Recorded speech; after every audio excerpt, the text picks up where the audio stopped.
Guys, welcome in. It's episode number 3 of GRP, and this week we are officially sponsored by Outlaw Chassis Engineering. They're a race car chassis, body, and suspension specialists. So what that means is the guys at Outlaw Chassis Engineering are ready to take your old car and get it looking new, turning left, whatever you need done to it to get it on the track, or build you a new car from the ground up. There's a lot of experience in the shop over there, so give Brett and the guys a call. Let them get you looking right and turning left. The phone number is 205-522-7759, or you can look them up on Facebook, Outlaw Chassis Engineering. So thank you to those guys. They are the official sponsor of GRP now. So, guys, it was an eventful week. Very, very, very eventful week. There was probably the most excitement that we've had at a racetrack. I don't want to say this year, but it's definitely top 2 or 3 of the whole year.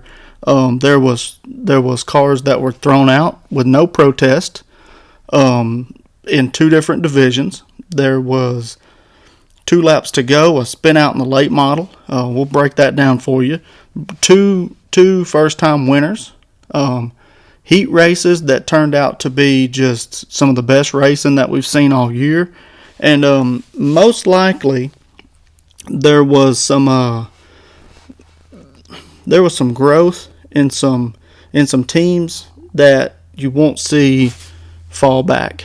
And that was, by saying that, there was some drivers that hadn't drove in a while that were in new cars that put on a clinic that was running great. And we have nothing but good things to say about some crews that are definitely looking better than they've ever looked, cars that look better than they've ever looked, and running very strong. So let's get right into it. Buzz Heat number 1. Jonathan Eustace comes out in his backup car after having engine failures last week. I think that was back-to-back weeks he had engine failures, and this week comes out, starts the heat race. Now, how they broke the heat races down, and by the way, let me throw this out there. Sayre Speedway 100% put on 2 or 3 of the best heat races that we've seen. Not only because there was new winners, but also with as all you know, if you never won a race before and you've been racing a while, you get very emotional when you win those races, and it's just like the climax. That first win, there's nothing like that first win, and those heat races allow that to happen. But then there's times where heat races are just boring and they're just sloppy. Well, the way Sayre laid it out was they put a lot of the heavy hitters in one class of the Buzz race, which were pretty much all the Hondas looked like to be in one race, and then the other class there was non-Hondas. If I'm going to go back and look, but that's kind of how it seemed to play out there. But Jonathan Eustace let out on the clutch and cut out of town. That heat race was a shutout, but it was also, in my opinion, for Jonathan, it allowed him to shut up some critics, because this car the one he's been running blew up 2 motors. You hear a lot of talk, yada, yada, yada. Jonathan won't win anymore, this or that. And he comes out in his backup car and puts on a clinic in the first heat race. Now, heat race number 2 was a big moment of the whole night. It really set the tone for the night. Jeremy Barbie is running second behind Jimmy Hudson's son that drives the number 21, and literally ran outside of him for, I think, 4 of the 8 laps, then fell in behind him. And coming to the checkered flag going into 3 and 4, Jeremy Barbie executes the best bump and run, didn't tear up either car, shoves him up the track, enough that he can't get back down to get to him, but also not enough to wreck him into the wall. And, did he mean to do what he did? I don't know, but it looked like it, and he put on a heck of a finish. Not good for the driver of the 21. You don't want to get shoved out of the way like that. Jeremy did have better speed. He had a car. I think they was both racing for their first win, and I don't think anybody would expect anything different. Somebody racing for their first win, to Jeremy to go in there and push them out of the way, executed a good, clean bump and run, and beat him to the line. So congratulations to Jeremy and Jonathan on their heat race wins. The pure street race, there was going to be 2 heats, but they broke it down to 1 heat, where Nathan Carter jumped out there on Doughboy. I think Jeremy Pate and the number 31 ran second to Nathan Carter. And one thing to say about Nathan, Jeremy applied pressure to him throughout pretty much the whole race till about 2 to go. It was an 8-lap heat race as well, but Nathan was able to pick up his first win in that heat race, and it was a great race. He ran a good, clean race.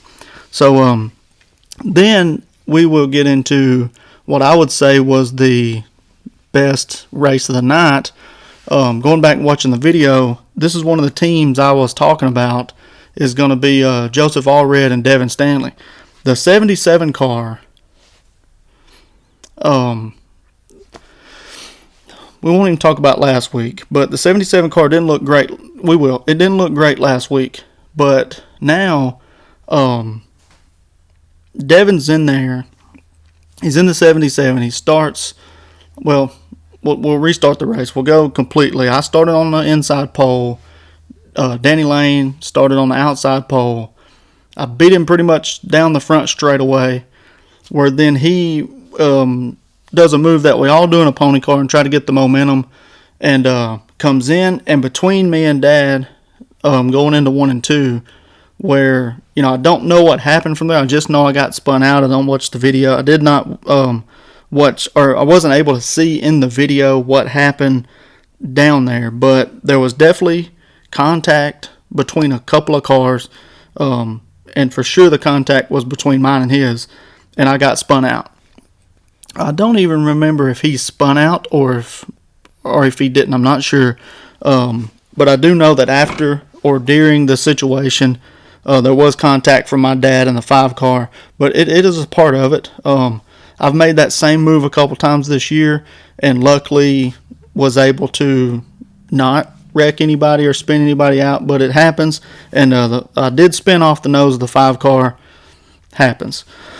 You're never happy with it, but what do you do about it? It's already done, and so Sayri put us both in the rear. I think it's a pretty good call to put us both in the rear, regardless of what happened. I spun out, and obviously Sayri thought that the 5 car spun me out, so we both went to the rear. So we was both created the caution. And then that allowed for some of the best racing that we've had all year as far as nose to tail. The 77 started outside pole of my dad after that. So the first lap didn't get completed. It was the initial entrance into 1 and 2, which I did think we should have realigned the whole field, but it doesn't matter either way. What happened happened. It's easier when both cars go to the rear. If I would have been the only one to go to the rear, it would have been a harder pill to swallow, but we both went to the rear. So it kind of neutralized it out, gave neither one of us a really good chance at the race, as stiff as competition's been.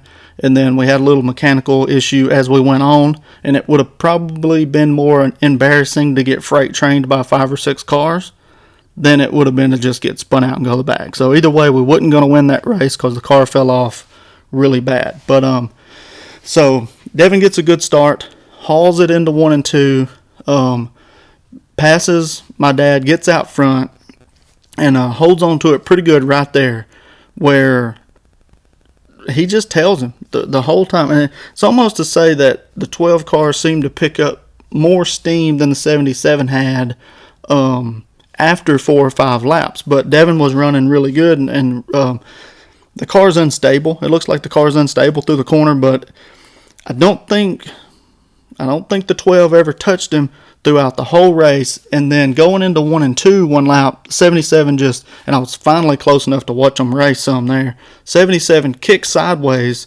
out of 1 and 2, and my dad pulls the ultimate, I would say no, jumps to the outside of him and lets him collect it. At that point, as close as everybody was racing the 48 and 7 car, if Devin didn't go into 3 and 4 and spin out, he would have been a setting duck. There would have been no way, the way everything shook out, that he would have been able to get back down in line. But Devin goes into Looked like he went into 3 and 4 knowing Daddy was out there, and with the car being as free as it was, when he bound it down a little bit, it just spun it out. So I think it was a little bit of paying some respect, because my dad hadn't roughed him up the whole race, and then also and his car was a little bit free. So something happened down there in 3 and 4, and the car snapped around on him. He spun out. So it didn't look like there was any contact. The car just broke really bad free, which could have just been, gain stagger from being so loose the whole race. The right rear might have swelled up on him. So, but it was a really good, clean race. From there, it looked like the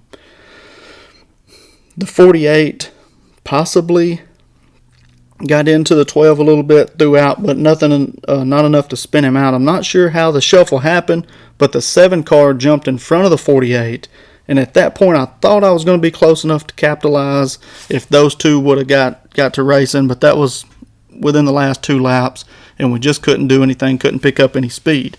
But then the drama started in the tech line. So we're out on the front straightaway, we're getting our picture took, whatever, pushing Daddy's car back over there, and then we saw him pushing the 48 back and forth off the scales a few times. I don't know if that gains weight in the car. I don't know if you put it on there once and you take it off and put it back on there, it may do something, but I've never seen it. They usually don't weigh more just by putting them off and on the scale. But so after they wasted a whole lot of energy, they deemed the 48 car illegal. And Bam told me to go get my car. And I didn't realize that. I knew it was weight. I don't know how much it was. But then I didn't realize here comes the 25. So I'm like, and they didn't push me off the scales.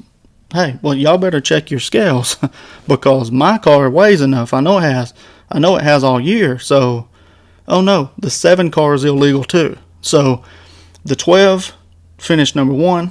The 7 car, which is the only Ford that races against us right now consistently, finished 2nd. Burchett finished 3rd. I finished 4th, and Chase Owens finished 5th. So I got a little nervous there that they was throwing me out for something, especially just weight, because we hadn't even checked the carburetor yet.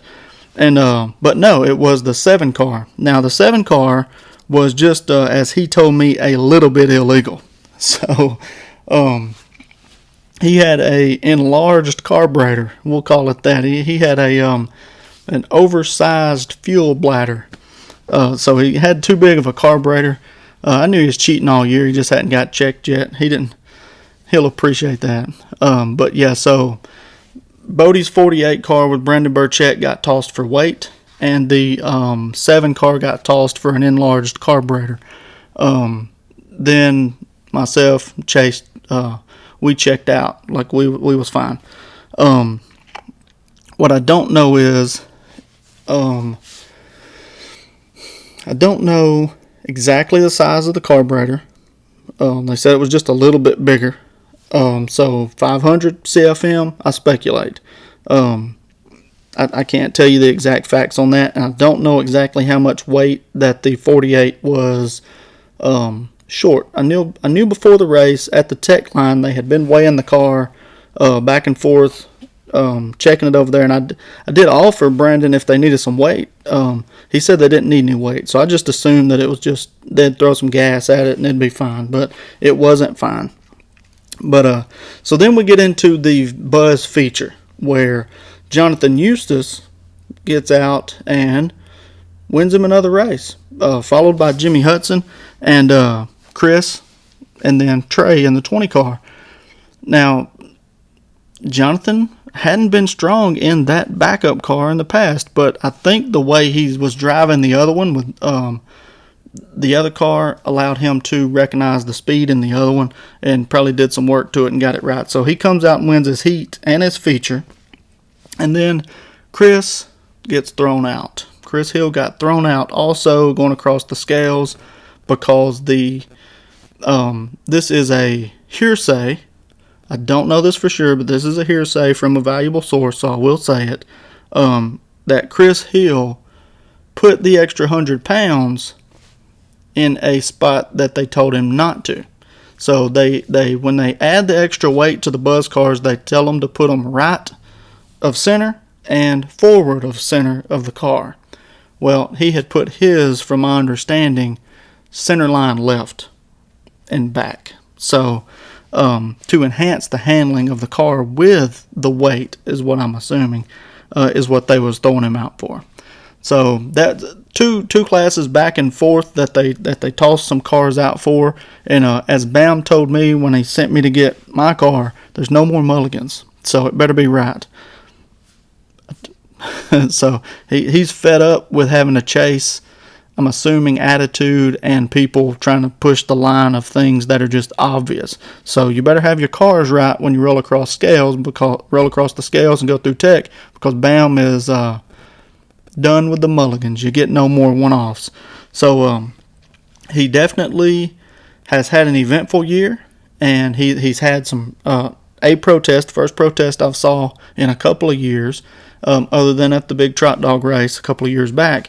And let me tell you this, the man hears it every single week. So have your cars right when you go across the scale. Now, we get to the Pure Street where there was some excitement that I think was avoidable, in my opinion. Now, this isn't all the excitement that happened with cars bumping each other throughout the night, but the Pure Street class was definitely one of the harder hits that we saw. Bo Gray was out front leading the race, and Carter Murray ran him down and was trying to pass him. And as they was coming down the back straightaway, I didn't get to completely see how far the 5 car was under the 88. I wasn't in my normal spot where I would have a clear view. I was back over to where my trailer was. And what I do know is the right front of Carter Murray's car completely ripped the left rear tire off of the rim of the 88, which put them both in the rear. And it was a heavy contact from where the tire was connected on Carter's car. Wouldn't have been a passing lane. But a lot of times what happens is when somebody is under the car to make the pass, the bottom car has to get in the brake to try to stop the confrontation or stop the accident from happening. And then when you back up, you don't really get to see the total contact point. So I don't know what happened 100% sure. I know there's some videos of it, and I'll go back and watch those. I did not watch those, regrettably, now before I watched this to have a solid opinion on it. But I do know if the car is that much faster 7-8 laps into the race, it's usually going to pass you anyway. So I think there's not any respect given to the passing lane for the 5 car, and I say that cautiously because I don't know that there's any respect given when passing inside of the 5 car. But Carter's not a dirty driver. I don't take him as a dirty driver. He's aggressive, but and Bo Gray's not either. So it's one of those scenarios where you got to get yourself out of the confrontation if you're Carter and pass a little bit smarter, knowing who you're racing around and how aggressive they're going to be. We got to get our nose clean. We got to stay out of the stuff because you're racing for something more valuable right now. So getting sent to the rear doesn't do you any favors, especially when Buddy is right behind you, and now he gets to check out. So I don't know how to. It's not a Saturday night. Didn't seem like an aggressive pass that went wrong. It really seemed like a racing accident, just because nobody got really uptight or anybody got really fussy there. Like immediately, the 5 car got back by the 88 once they got back going. They both went to the rear. 88 started in front of the 5, and the 5 passed him. The 88 gave him no grief. He just let him go. So I don't really see it turning into a huge ordeal there. So both of them may have just took it as a racing incident. But so Buddy Akins takes out from there and hammers down. And I want to say that Carter Murray did come back to second. I know that. When I wrote down Carter, I was thinking about Nate Carter. So yeah, Carter came back and finished second, and then Jeremy Pate finished third. It was a really, really good race. Watching Carter come back through the field and the way he set up Jeremy Pate in 31. Jeremy got a little sideways coming out of 3 and 4. Coming out of 4, he got sideways, and Carter was able to capitalize on it. So from there, we go into the late models, where it was the best field of late models we saw all year. Frankie Martin was putting on a clinic. He qualified like a 1340 something. And that 1340 is lightning fast. He was very, very quick compared to everybody else, which I think were in the 60s, 70s, and 80s. I'll tell you, the 15 car looked a lot better. He was cutting down in the 13s. He's consistently got faster and faster with the car, and looking really, really good. Skip fast forward all the way down to they're about to display the white flag. Gary Nix is running second. Frankie Martin blew up, which donated the lead to the 89 car with, the one car right behind him, and then Nathan Davis, if I'm not mistaken, and then the rest of the field, I think, was the 6 car and then the 15. So now going off into 3 and 4, there was a little bit of a gap that closed up quick, and the one car made contact with the 89, spun the 89 car out. The one car goes on to win the race, but the 5 car and a couple of other cars spin out. There was no white flag. In some of them's mind, there was no white flag because they didn't cross the checkered stripe. I don't know how that plays out in the rules. That's a question that I want to ask you guys. Was the white flag because it was displayed, it was out, or was it thrown too soon? Should the white flag be thrown when they're crossing the line, or should the white flag be thrown as they're leaving 3 and 4? Now, we know how it's always been thrown. If you're coming out of 3 and 4, you're coming to take the white, you're displaying the white flag, or Jordan's displaying the white flag. But is that correct? Or should the white flag be displayed at the start-finish line underneath? I don't know that. I don't know that. I need some clarification. So you guys, let me know what your thoughts are, because when the cars are coming underneath the flag stand, the white flag's obviously displayed. But do you give it at the white line, the start and finish line, or not the start and finish line, but where you restart the races? Somebody that knows, tell me. Somebody show me some facts about this, because I don't know.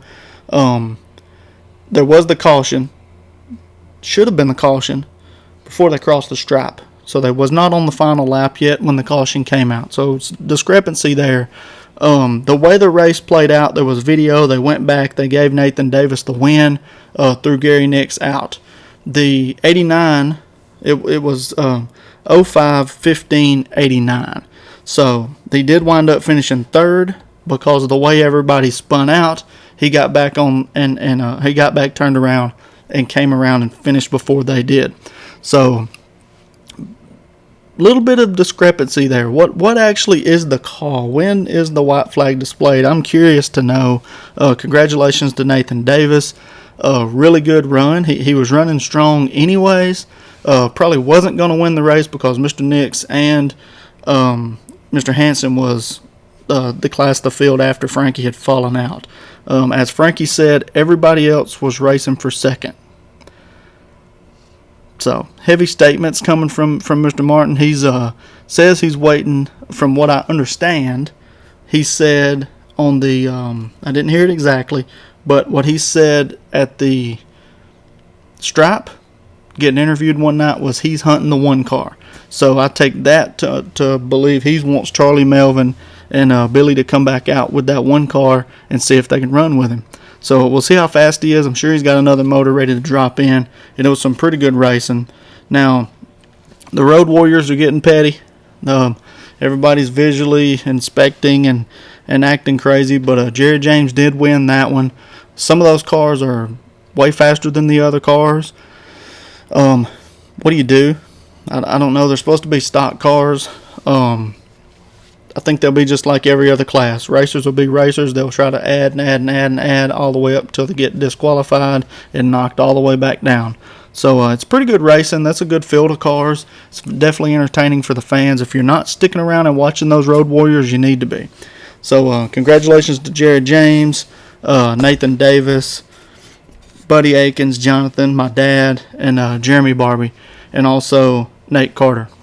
It was some really good racing this week, and I appreciate you guys tuning in. Like I said, Outlaw Chassis Engineering, they're your race car chassis, body, and suspension specialists. Give those guys a call, 205-522-7759. And if you want to look into building a new car, they're the place to go. They can build it from the ground up, and there's a lot of experience in that shop. So thank you guys for watching GRP. This is episode number 3. It was a great week, and I look forward to seeing you guys at the track.